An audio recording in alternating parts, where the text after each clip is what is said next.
এরকম আশা নিয়ে আমরা যুদ্ধ করেছি যে আমরা একটা স্বাধীন বাংলাদেশ পাবো, সার্বভৌমত্ব একটা দেশ পাবো এবং বাক স্বাধীনতা থাকবো। আমি 11 সেক্টরে যুদ্ধ করেছি। মুক্তিযুদ্ধ চলাকালীন সবচেয়ে স্মরণীয় যুদ্ধ রইল ফুলবাড়িয়া থানার লক্ষ্মীপুরের যুদ্ধ।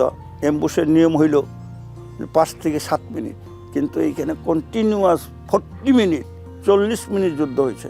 এই যুদ্ধে আমরা 30 থেকে 35 জন খান সেনাকে খতম করতে পারছি।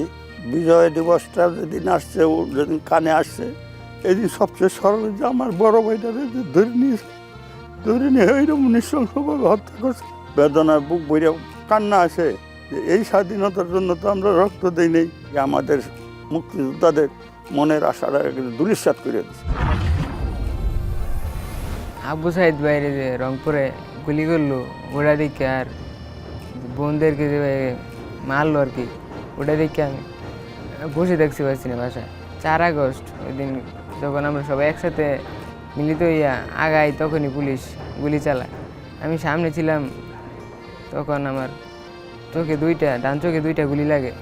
গরিপুর হাসপাতালে যাই, ওই জায়গাতে কোনো ট্রিটমেন্ট হয় নাই।